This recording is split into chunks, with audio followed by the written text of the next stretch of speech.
You're listening to the Creation Academy, a weekly podcast defending the truth of God's Word in biblical creation science. I'm your host, Steve Schramm, and on this week's lesson, we're talking specifically about observational failures in radioisotope dating methods. Now, that sounds like a mouthful, and it's even more of a mouthful once we start talking about it. But it's an important subject that we deal often with here. As a matter of fact, our very first episode was dealing with radiometric dating. And what we did in our very first episode of this podcast was take a look at the faulty assumptions involved in radiometric dating methods. And we're actually going to kind of do a little bit of a review session here, But in that podcast, I promised that we would revisit this and we would look at some concrete examples. And as a matter of fact, I received some communication from a gentleman this past week, and I'm not going to say his name or anything. He was very, very kind and very, very helpful, provided some good comments about the podcast, and requested that we go ahead and give some more examples of this radiometric dating. In fact, he said that he really missed that in the first episode, was that we didn't really give any examples of where this dating method fails or where these dating methods fail. And I thought it'd be a good time to revisit that. Now that we are finished out with our series, The Basics of Creation Science. And let me just kind of go back and say, I kind of want everybody to realize that these first episodes or first lessons of this podcast were really meant to be an introduction to what creationists believe, and kind of an introduction to what today's creation scientists believe and are working with. And so I don't want anyone to get the impression, especially if you've listened to the podcast all the way through so far, I don't want anyone to get the impression that we're never going to dive deep into subjects, that we're never going to talk about good evidence for creation and such like that. As a matter of fact, I mentioned briefly throughout, but I'll reiterate it again, that I have plans to go through books, to actually use creationist literature and go through those and examine those books and take those apart and kind of learn chapter by chapter what people believe. And so we're going to go through those things. We're going to look at those things. I've got some different ideas for different kinds of shows. One of the things I'd like to do, and again, you might have to remind me on down the road or I'll forget, but one of the things that I'd really like to do is take a look at some of these memes that float around the internet and just take an episode and dissect one. You know what I mean? Every now and then they crop up, and we laugh at that. But here's the thing: like, these internet memes have a lot of power. I mean, I work in information technology for a living, and I'm very aware of the power of the internet, and just to see some of these memes get around, they seem so silly. And as informed creationists, if you want to learn more, by the way, about how to become an informed creationist, I'd take a listen to last week's episode. But as informed creationists, we look at some of these memes and we're like, this isn't even what we believe, or this doesn't even make any sense, or at the very least, it's easily refutable. And so, some of you guys may or may not, I don't know where you are in your journey on this, but some of you guys may or may not look at those and say, oh man, we can easily take that apart. In many cases, they provide a common but very succinct challenge for the Christian faith and against maybe creation. And so people who maybe don't study this subject very well might be persuaded not to believe what we teach as recent creationists by some of these things. And so they're important. So they seem silly. I mean, they're just pictures floating around the internet, but they have a massive impact. And so I have good plans for the show going forward. And I just appreciate every one of you who has come on this journey with me so far. I've heard from a few of you, and boy, I just really, really appreciate being able to do this for you. Appreciate God allowing us to be able to do this for you. I've mentioned it many times here. I'm nobody special. I'm not a scientist, okay? I'll repeat it as many times as I need to. I'm not a scientist, but I truly love my Lord, and I truly love His creation. And I've studied this for a while now, and I just want to share with others what I've learned. Now, am I, some kind of learned individual when it comes to, deep in any area of the sciences? Well, no. Like I said, I don't have a PhD in anything. I mean, I don't have that. I'm not a scientist. I'm not an engineer. I'm not a geologist. I'm not an astronomer. I'm not any of those things. And if for some reason that does cause a problem for you in listening, then don't feel bad. You don't have to listen.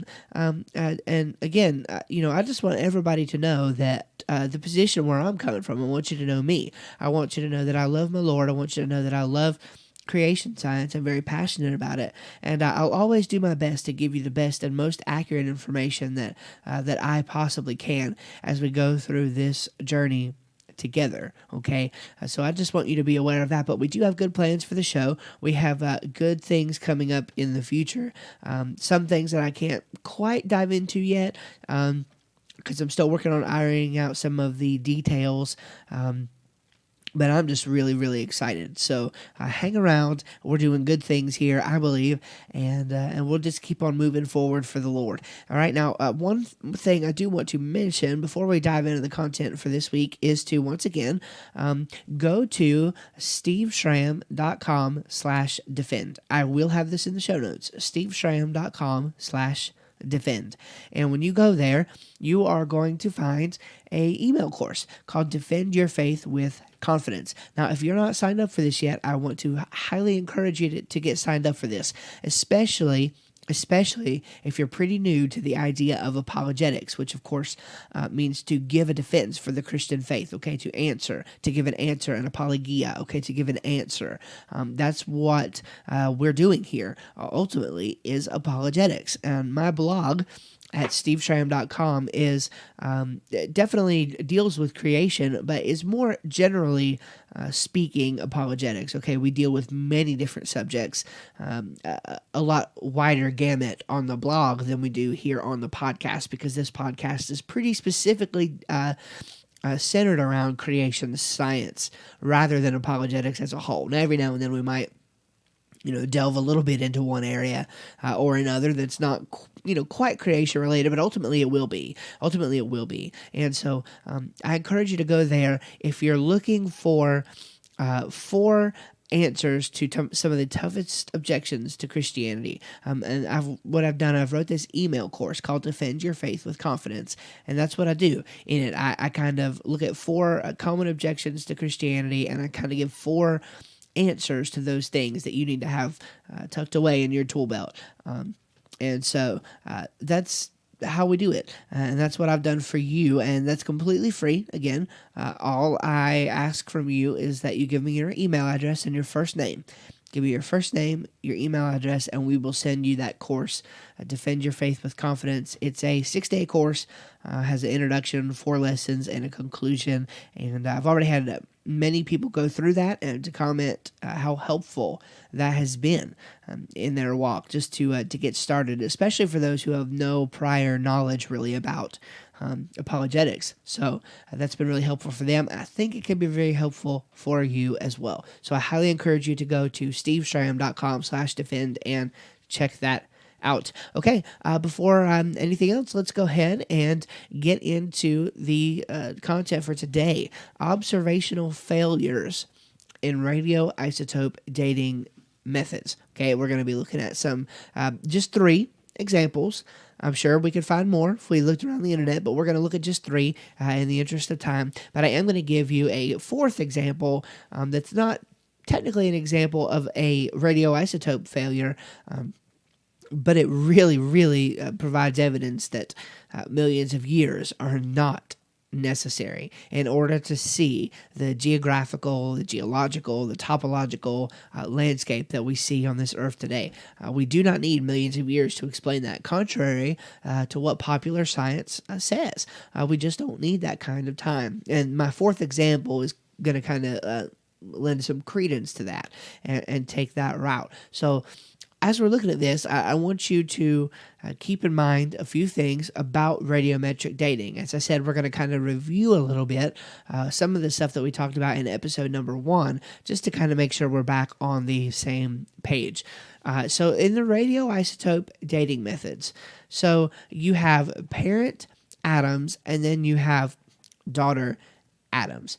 And what happens is that the radioactive decay process on elements and atoms that are radioactive decays one from the parent element to its daughter element. Now, there are often steps in between there, but ultimately, we have a parent and a daughter. We have one that we know we're going to start with, and then one that we know we're going to end with, because the one that we end with ultimately is a stable atom, okay? And so it's stable, and it's not going to decay any longer, and we know that and realize that. So there are 3 common types that are typically used in the lab, okay, for radiometric dating. And those 3 that are the most popular are potassium to argon dating, uranium to lead dating, and then rubidium to strontium dating. Now, I did mention this in the first episode as well, of course, but what's really interesting is the Earth is considered to be about 4.5 billion years old. 4.5, 4.6. Heard somewhere in between there. Billion years old. That's the latest numbers coming from the scientific community. Okay, that's what everybody believes. The uranium-lead method is the only method that goes back that far as the half-life. Okay, it's got a half-life of almost 4.5 billion years. And what's interesting to me is that the other dating methods are actually calibrated to that one. So it's very much a self-fulfilling prophecy, okay? The dating methods are going to work simply because they are always calibrated whenever there is discrepancy to the uranium-lead model. And so because of that, I don't think we can get an intellectually honest assessment from radiometric dating to start with. We'll pick that battle another time, but just be aware of that, okay? Just be aware of that. Now, I want to also highlight the fact, again, that the assumptions that go into this whole process of radiometric dating are faulty. Now, I realize that's quite a claim to make, and here's why I can pretty confidently make it. The assumptions are faulty because they cannot be proven. Assumptions that cannot be proven to be true are faulty. Now, people say, well, no, that's how we do science. I've heard that rebuttal. Well, that's how we do science. We make assumptions. And I understand that. I'm on board with that. I'm okay with that. The problem is that if you have to make unprovable assumptions in order to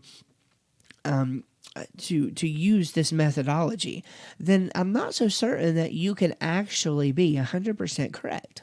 And this is actually why, on a side note, that I claim wholeheartedly that science can neither prove nor disprove God. The reality is, when we do creation science, we have to make assumptions too, but our assumptions are based on the Bible. Now, the Bible, and this is a subject for a different time, but the Bible is self-authenticating in itself. The Bible is in itself an assumption as far as the age goes. We can get the assumption of age out of the Bible that we use to start with. So we operate on assumptions too. I'm not downing assumptions, but you have to have good reasons for using your assumptions. The reason that we have good reasons for using our assumption, being the time scale given in the Bible, is that the Bible, as as a historically reliable document has been proven to be true. Okay, I mean the Bible is a historically reliable document. I've seen plenty of secular historians and scholars who would agree with that. I don't have it in front of me. I wish I did, but there's a quote out there on the internet from the Smithsonian along those lines. The fact of the matter is that the Bible is reliable. Now, that does not mean that people believe everything that is in it, okay? They don't believe the conclusions that many of us Christians draw due to our belief in the Bible, but that does not mean that they don't believe the Bible is reliable from a historical perspective.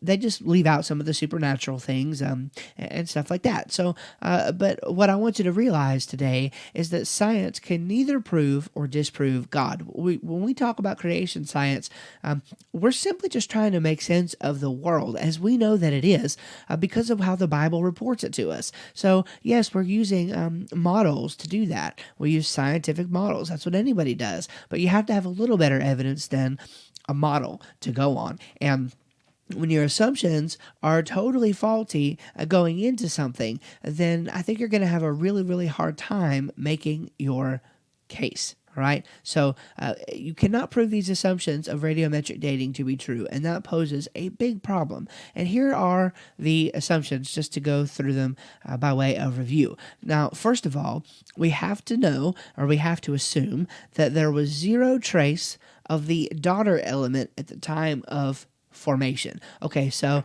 a lot of the rocks that we test, of course, they're formed, because of volcanic activity, and so these lava flows harden, and these are called igneous rocks, of course, and so they harden, and over time, we can, using the assumption that there was none of the daughter element in the rock and only the parent element was in the rock, we can run the numbers and get the difference between them and find how long we think, based on the half-life, that the rock has been there. And so that is our first assumption. Now, this cannot be proven unless you were there when the rock hardened, okay, and when it initially formed, to kind of understand what kind of elements were in the environment whenever this was going on. There's no way to prove that there was none of the daughter element in play. So you would have to work on the basis that only the parent element was there in the beginning. All right, that's number one. Now, the second assumption in play here is that there was zero contamination in the rock sample. That means over time, however long it took for the particular rock formation to harden up, there was no way that it could have been contaminated with different elements, with, for instance, some of the daughter element. We have to make that assumption. Now, this is extremely unlikely. And even rocks themselves are porous, okay? And so gas can move through them, albeit very, very slowly, okay? But gas can move through them and could even possibly diffuse into the rock given the environment, okay? So the point is that it is not likely that in the history of the Earth's rocks that there was just no contamination. By the way, we see plenty of contamination in rock samples of known age, so why would they not be there in rocks of unknown age? So there's no reason to make that assumption. That's the problem. That's the problem, is we're making assumptions in order to make this dating method work that there's no reason to make because they cannot be proven true. So that's our issue. All right. Now the third one is this: that there was zero fluctuation in the rate of decay throughout history. And that has also been shown not to be true. As a matter of fact, some of our creation geologists are doing some good work in this area, showing how the flood would have drastically accelerated many of the natural processes we see on the earth today. And so the rate of decay could have been very different post-flood, based on the changing environment variables and things of that nature. What we have to realize is that the flood was not that long ago. in the context of Earth history, from a biblical chronology, a biblical time period, the Earth is old, yes, but it's not that old. I mean, we're still having things that we believe are happening, some of our earthquakes and tsunamis and things of that nature. We still believe that things are settling down from the catastrophe of the flood. Things are not so serene and so slow moving on this earth. Okay, we have rapid processes still going on this earth, and a lot of things we think are just a recovery process settling in from the Grand Canyon, and I'm sorry, from the flood. All right, and so we can see that in different parts of the earth, including the Grand Canyon. But we think that because of how drastic a flood year was and how devastating it was to the geography of the world, we believe that there was definitely a fluctuation in the rate of decay. There's no reason to believe that there would not be. And just to kind of put my money where my mouth is on that, let me kind of give you just one example. So, uranium-238, of course, we know that it eventually decays into lead-206. And but the problem is here, as I mentioned earlier, some of these methods have processes in between. Well, this process is a 14-step process. Now, potassium argon, for instance, is a one-step process, but this is a 14-step process. And in each of those cases, helium is being released into the atmosphere, because helium is actually a byproduct of every time that uranium-238 converts into lead-206. 8 helium atoms are produced, and so this helium gas is a byproduct of uranium decay. Now, here's the thing. We know that it's a gas, right? It can leak through rocks, things of that nature. It's eventually going to escape into the atmosphere. Now, I mentioned a while ago, not on this podcast yet, but in that first podcast, certainly, and some other ones, I've mentioned something called the rate project. Now, the RATE project, the Radioisotopes and the Age of the Earth project, was carried out by a bunch of creation scientists. I think it was like an 8-year project or something like that. And they did a lot of good work in a lot of different areas. One of those areas was, of course, the primary area was radioisotope dating. And so one of the things they looked at was the helium content in some of these rocks. And so due to the rate at which helium is escaping these rocks, which is fairly high, if the rocks were billions of years old, the helium would have had plenty of time to escape. So there should be very little helium in the rocks that we find. The problem is that the rate team, when they were doing this experiment, they found a ton of helium in the rocks. They absolutely found a ton. And the amount of helium that we find is actually pretty consistent with the biblical age of the earth for just a few thousand years, okay? Not totally, okay, not completely, but it's pretty consistent with that. However, wildly inconsistent with billions of years, all right? So let's get that in place first. So we have high helium content in these rocks, and we should not. Now, here's the kicker. The fact that such helium is present does also suggest that a great deal of radioactive decay has certainly happened, right? Because remember, it is a byproduct of the uranium decay process. And so because of that, there is going to be a bunch, if a bunch has happened. And so a lot of uranium must have decayed into lead that produced the helium, but obviously it has not escaped from the rocks. And so we've got kind of a problem here. It would take billions of years at the current half-life of uranium-238 for this to happen. But if it actually took billions of years, then the helium would have escaped the rocks. Do you see kind of the paradox we have there? That's a pretty big problem. So how do we make sense of the data? We have two ends of it. Well, a pretty reasonable explanation is that if the half-life of uranium-238 were to have been much smaller in the past, in other words, it transferred into the lead-206 faster than it does today, then that makes sense of the data. Now, there's some more to be done there. Again, I highly recommend you buy thousands, not billions, I think is what it's called. It might be thousands, not millions. That is the popular level book by Dr. Don DeYoung that totally highlights the rate project process. And I will go ahead and put a link to that in the show notes for you as well, that I highly recommend that you get on that. So you should check that out. So anyway, point being, and I've spent more time on that than I want to do, but the point here is that none of these assumptions that are used for the radiometric dating process hold water. None of them are necessary that we assume, and in fact, when we do assume them, we simply cause problems for the data that we have and that we know. So, with all that out of the way, let's take a look at some examples of known age rocks that have tested wildly inconsistently with the dating method that they suggested in order to do it. So let's look at, first of all, Mount St. Helens. This is a common go-to for creationists, simply because the Mount St. Helens eruption tells us so much about how things might have happened in the flood, especially when we look at something like the Grand Canyon, and we can get an idea of how such a structure formed.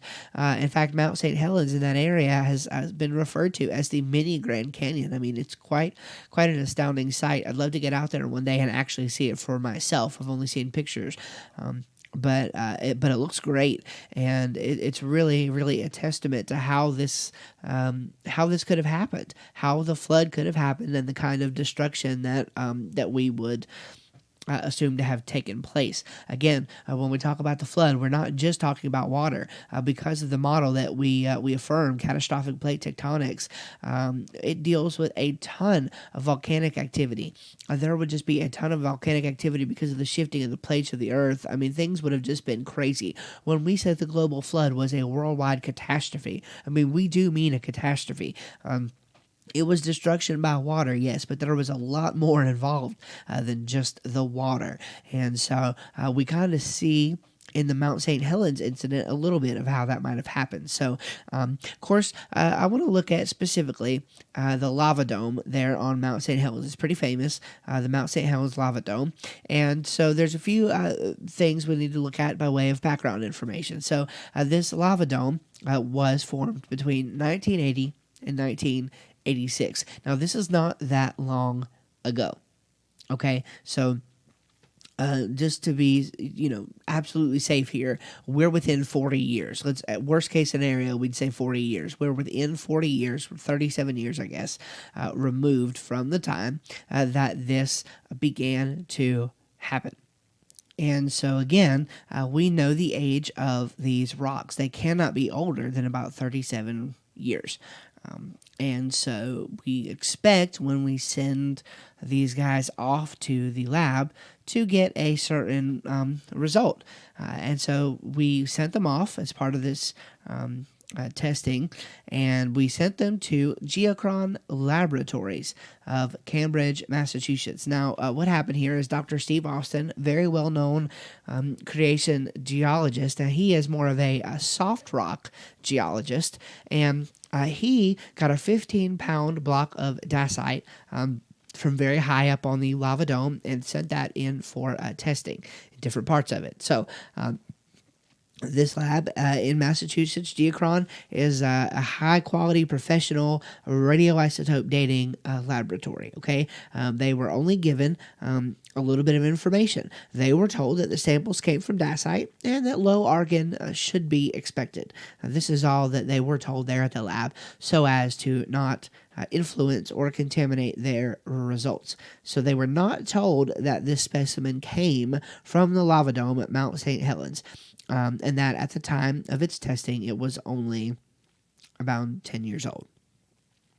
So they weren't told that. So, this is going to be interesting, right? We would expect to get back from them a certain result. And here is what they told us. They told us that the results range from 340,000 to 2.8 million years.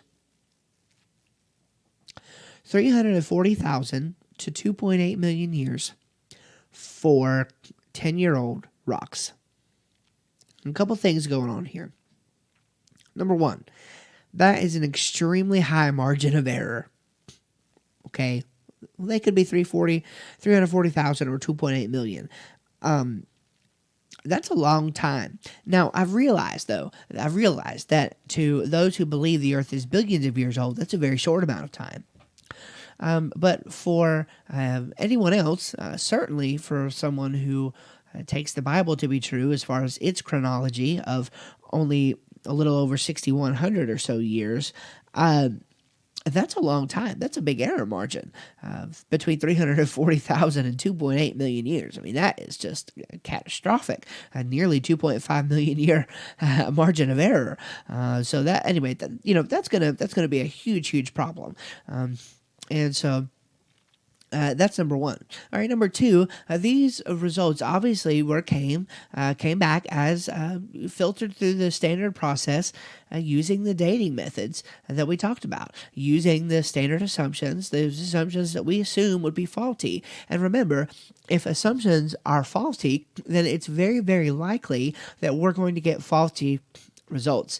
And this is so easily seen in examples where we know the age of the rocks going into the test. And so that's what happened here. All right. Now, so this quite obviously invalidates the dating method. I mean, it's a crazy margin of error. We know it's 10 years, but it could be 340,000 to 2.8 million years.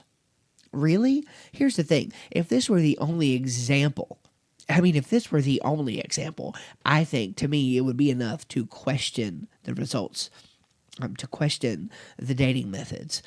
If this were the only example. But I've got two more for you. But before we move on from this one, I want you to understand a couple of things. Now, the evolutionary explanation for this, or the secular explanation for this, is that of excess argon. That's what they call it, excess argon, okay? And so probably some of the argon-40 was incorporated into the rock initially by a process known as inheritance, giving it the gray appearance of age. All right. So because of inheritance, we see that there was more argon in this rock than they expected.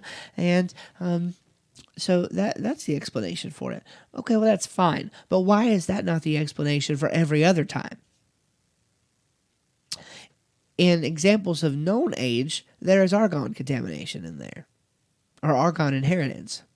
Why should we assume that that is not the case in rocks of unknown age? See, we use that assumption, but we shouldn't. If it happened once, it can happen again. All right, so we shouldn't use that assumption. Now, notice what the correct answer should have been. From an evolutionary perspective, in order, if their dating assumptions would have been right, the correct answer would have been that there was zero argon, indicating that the sample was too young to date using the potassium-argon method. That would have been a correct answer to come back from the lab. But, of course, that's not what we received. We see 340,000 to 2.8 million years, which is quite obviously not good. Not good. And it's not good because it's not true. It's not good because it's not true. So that is the example of the Mount St. Helens lava dome. Let's move on to the Cardenas basalt in the Grand Canyon. This Grand Canyon basalt was dated using the rubidium-strontium isochron method. Now, the isochron method is very, very mathematically intense and a bit out of scope, okay, for what we'll talk about today. But basically what you need to know is that the isochron method just means that they do some mathematical work to try and determine whether or not their first two assumptions are true, whether there was no daughter elements present at the formation of the rock, and whether there has been any contamination. And so that it's pretty clever mathematically how they try to do that, but even that dating method relies on the fact that the rates of decay have been constant. We believe that the rates of decay, of course, were accelerated in the past around Noah's flood. We talked about that already today. So realize that that's how this dating method was used for the Cardenas basalt. Okay, now the basalt yielded an age of about 1.7 billion years. 1.7 billion years. So now if we use that same rubidium-strontium method to date lava from volcanoes on the north rim of the Grand Canyon, well, then we get a bit of a different story. So allow me to explain a little bit. Now, we know that these volcanoes are some of the youngest rocks in the canyon. As a matter of fact, geologists generally think that they erupted only, I say that lightly, but only 1 million years or so ago. And the reason is because they spilled lava into the canyon after it had been eroded. Okay, so based on that, they are assuming going into it that these rocks are only about 1 million or so years old. And so when we run that same rubidium strontium isochron method on it, guess what age we get? 1.34 billion years. Now, if we were to take the dating method at face value, remember, we saw that the basalt was 1.7 billion years old. All right, now we also see that the lava flow on the north rim, okay, those rocks dated at 1.34 billion years. So not only did they assume wrong, okay, they generally think that they erupted only 1 million years ago, but they were measured at 1.34 billion years. Now, if we were to follow that to its logical conclusion, we would have to say that the top of the canyon would be older than the bottom. Right? The top's 1.34 billion years, the bottom is 1.7 billion years. But they believe that it formed only 1 million years ago. There's obviously something wrong with the dating method. One of the assumptions is not correct. Either the isochron method did not accurately rule out the first two assumptions from being false, or the accelerated age has to be taken accounted for, that there was an acceleration in those rates of decay, and so things are different. All right? The dating method is not working here. I hope you're seeing that by now. The dating methods are just not working here. And the thing is, the only reason we have very few examples is because nobody is challenging this. I mean, we have more examples that I'm giving you here, okay? I want you to do your own research a little bit here. I don't have time to give you everything. But what you need to realize is that nobody's questioning these things. Everybody just works off of their assumptions. And by working off of their assumptions, they're kind of getting themselves caught in a loop. I don't know if any of you were ever Star Trek fans, but if you were, maybe you can resonate here. They are in just a temporal loop, man. They're going back and forth, replaying the same story all over again. And they're not getting anywhere because they're not questioning their fundamental assumptions about the ages of things. Whenever new evidence crops up, whether it be dinosaur soft tissue, whether it be certain rock formations, no matter what it is, we never assume that the age is the problem. We always assume that the age is the thing we got right. There must be another mechanism somewhere. There must be something else that explains it. There always has to be something else because the dating methods are solid in their estimation. And so we talk about this a lot because we bump into this a lot. We deal with the dating methods a lot when we're trying to determine the age of the Earth. And so as a creation community, we have to fight this battle constantly. And we kind of feel like we're being redundant sometimes, but again, sometimes we just have to deal with it and do what we will with it. Okay, so that was the example of the Cardenas basalt in the Grand Canyon. I want to give you one final radiometric dating example of a observational failure when it comes to this, okay? So let's look at Mount Ngauruhoe, and I hope I'm saying that right, not messing with it too bad, but it's in New Zealand, Mount Ngauruhoe, and it is their newest volcano and one of their most active there in New Zealand. Now, it is thought to have been active for at least 2,500 years or so, and it's had more than 70 eruptive periods since 1839. That's quite a bit, okay? That's quite a bit. And that was, of course, when the first settlers, the first European settlers there, recorded a steam eruption. Now, there could have been, of course, plenty before that, but that is when the first settlers there had recorded one, and so we have more than 70 occurrences since then. Now, the first one seen by them was about 1870. Okay, so they arrived in 1839, but they recorded the first one to happen there in 1870. And they had ash eruptions then every few years until a major eruption happened between April and May of 1948. All right, now this is followed by lava flowing down the northwestern slopes there in February 1949.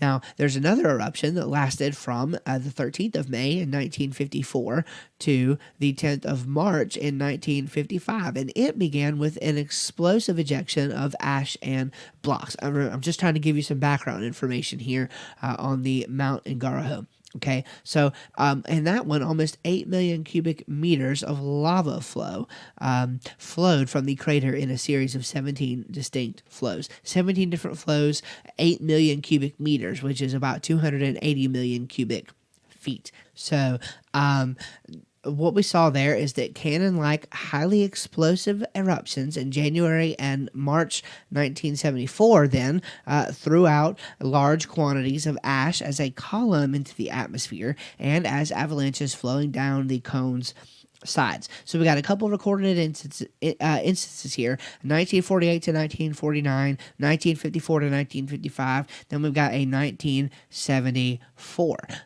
Lots of volcanic activity going on here, and again, more than 70 eruptions since the period when they first arrived. But so there is these three that we know about and that we are looking at here. Now, 11 samples were collected from 5 of the recent lava flows during field work in January 1996. All right, now 2 of them were taken from the 1949, 11th of February, 1949, all right, the 4th of June, 1954, and the 14th of July, 1954, and then also from the 19th of February, 1975 avalanche deposits, all right, and then now there was 2 of each of those samples. Now 3 samples were taken from the June 30th, 1954 flow, all right. Now these samples were sent to Geochron Laboratories in Cambridge, okay, that whole one we talked about earlier.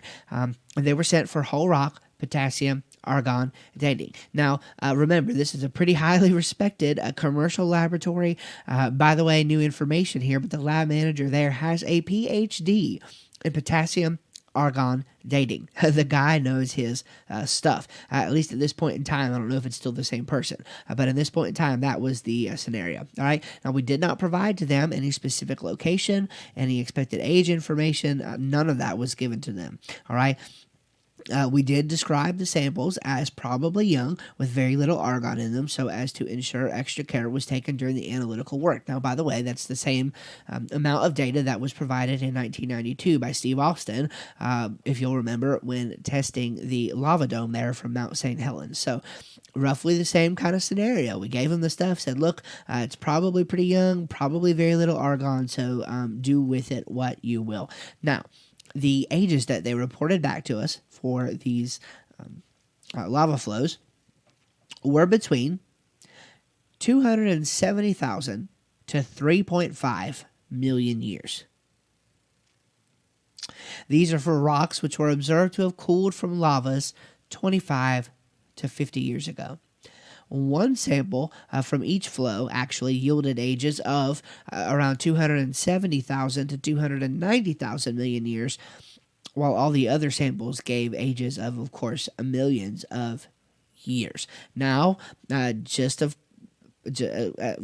same that we dealt with in Mount St. Helens, these rocks are known to be less than 50 years old, and it's apparent from the data that we found that these potassium argon ages are due to excess argon inherited from the magma source area deep in the earth, and this violates the assumption that no daughter elements were present at the time of formation.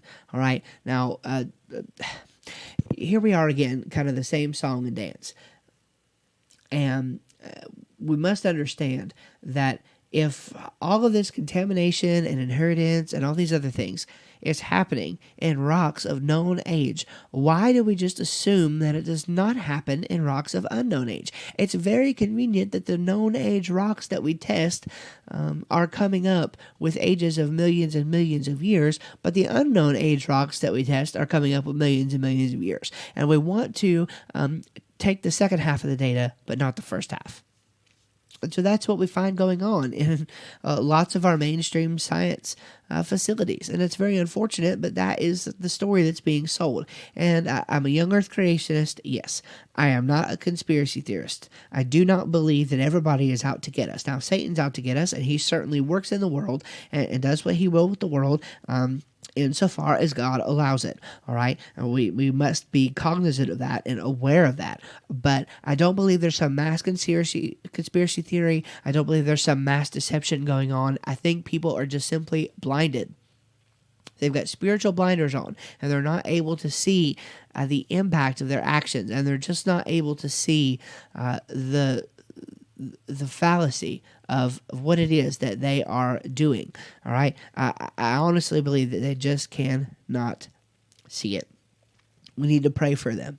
Okay, and that's what needs to happen. We need to pray for them. We need to pray that they will get intellectually honest, start realizing that we are dealing with philosophical claims about the world. We're not scientifically dating the age here. That's a story for a different time. But the fact of the matter is that we cannot prove the age of the Earth using dating methods. And I just opened a can of worms there. But we cannot prove the age of the Earth using dating methods because of the assumptions. We're either using radiometric assumptions or we're using biblical assumptions. We talked about that a little bit at the beginning. And so somebody's assumptions are wrong. And I don't believe that it is God's assumptions that are wrong. In fact, I know it's not. So that is what we're dealing with. So when you have your professors and everybody tell you that the Earth is millions of years old, when you're talking with people, maybe you're young and you're listening to this, you're in science class, right? And they're teaching you that rocks are millions and millions of years old. Maybe you could just ask them, well, how did you come to that conclusion? Well, we know, of course, from the radiometric dating methods that these rocks have to be millions of years old. Oh, that's interesting. Well, did you know that when we test rocks of known age, the dating methods don't hold up? I encourage you can use some of this, all right? Now, of course, I'm a presuppositional ministry. If you don't know what that is, you can just go to my website. I'll provide a link to an article about presuppositional versus evidential apologetics. I always believe that we should use the Bible in our apologetic. I believe we're laying down our sword if we do not. But the fact of the matter is, you can assume their worldview to be true, right, for cases of argumentation, right? And you can simply say, look, I reject your fact that the Earth is millions of years old. As a matter of fact, it appears, based on testing of the rocks of known age that we've done, especially using the potassium argon method, that we see catastrophic failure to produce actual known ages. In fact, we see rocks that are 10 years old, rocks that are 50 years old, dating at millions and millions of years, and that just doesn't make any sense. So why do we expect that they would work on rocks of unknown age when they're not working on rocks of known age? So you can bring that up. You can deal with that, and you can confidently address your professors, confidently address those around you who are bringing these subjects up. All right, so I want you to again be able to defend your faith with confidence. So I'm going to give you a quick bonus, and then we're going to go because we're 47 minutes into this thing so far. So we're going to keep on moving and get done. I want to bring up the problem of Surtsey Island. Surtsey Island. Now, no radiometric dating has been done thus far on this island. However, what it is, it's an Icelandic island. It was formed only days from an undersea volcanic eruption. All right, and that happened just off the coast of Iceland in the North Atlantic in 1963. And I want to read for you. Now, remember, we're talking about an island that formed in days. An island that formed in days. All right. I want to give you a quote from the official Icelandic geologist, and I'm going to totally mess up his name here, but Sigurdur Thorarinsson. Okay, Sigurdur Thorarinsson. Now, I'm sure that name is way, way wrong. Not pronouncing it anywhere near right. But this is a pretty common quote, so you can probably sound it out based on the way I've said it and look this up. In National Geographic, he said something like this: in 1 week's time, we witness changes that elsewhere might take decades or even centuries. Despite the extreme youth of the growing island, we now encounter a landscape so varied that it is almost beyond belief. And in another publication, he said something to the effect of, we're witnessing here what we know to take millions of years in other places. Now, he was not a Christian, okay? He was not a Christian. But this formation of Surtsey Island in the 60s caused him to question everything that he believed to be true about geology, because he did not believe, like the geologists today don't typically believe in any kind of catastrophic processes that could take place on a global scale. But here's the thing: if it could take place just in the formation of an island, why can't we extrapolate that out and allow it to take place on a global scale? Is the world that we see today the world we would expect if that had happened? I really believe it is. I really believe it is. So Circe, to me, is concrete evidence that millions of years are just simply not necessary when we look at the world around us. We don't need to invoke millions of years to explain what we see with our eyes. It doesn't make sense to do that. Not in geology, not in astronomy, and not in archaeology. There's just no reason. That assumption does not have to be there. It is a man-made assumption. We don't have to assume it in biology. We can perfectly account for the species and everything that we see, the vast genetic diversity that we see today. If we use the Bible's timeline, we can completely account for all of those things. There's no reason to invoke millions of years for any reason. And Circe, while not any kind of proof as far as radiometric dating is concerned, it is certainly proof from geology that millions of years are not necessary in order to produce a structure that looks like, according to secular geology, it could have taken millions of years. It's just simply not necessary, and therefore we do not accept it. Thank you so much for hanging out with us today. That's going to wrap up today's lesson, and we will see you next week. Again, I want to encourage you to check out the show notes. Some of the things that we mentioned throughout the episode will be there in the show notes, and you can take a look at that for yourself. Don't forget to go to steveschramm.com/defend, steveschramm.com/defend. Sign up for that Defend Your Faith with Confidence course, and so you can just boldly go out there and proclaim the truth of the gospel, contend for the gospel, defend the gospel. If the gospel is true, and it is, then it is the most important thing in anybody's life. All of this science is great. I love talking about this. But ultimately, we talk about this as a bridge to the gospel. We have to get there. We have to get there with people, because only the life-changing truth of the gospel can even make people look at the world with such eyes that they can see it the way that we do. We have to get to the mind, life, and most importantly, the heart transformation that comes along with believing in Jesus Christ and what he did for the world. Let's close in a word of prayer. Heavenly Father, we love you this morning. We want to thank you again for the opportunity to study your word and your world. We want to thank you for sending your son to die on a cross for us when we did not deserve it. We want to thank you for allowing us to see the truth in a world that is so blinded by Satan's deception, Lord. We love you, and we thank you for allowing us to see this. Lord, help us to be able to convey it to others in a way that is attractive and appealing, in a way that makes sense for them. Help us to be able to lay out a clear case, Lord, for you and for the world that you've given us to study and to live in. Father, we love you. We want to thank you again for all your many blessings, certainly in my life, in my family's life, for the life of in our listeners. Lord, I'm sure many of us out here have different prayer requests, different needs going on right now. I know I have some in my life. I pray, God, that you, in knowing those, would answer those according to your will, whether it be yes, no, or maybe. I pray that you would just answer those and in the way that you see fit. And just help us, Lord. It's a tough world, Lord, but we know that we serve a God who is greater than our problems, greater than our trials, greater than our needs, greater than our enemies, greater than our opposition. Lord, we love you, and we want to ask these things in Jesus' name. Amen. Thank you again for listening to this week of the Creation Academy, and we'll see you next week. Bye-bye.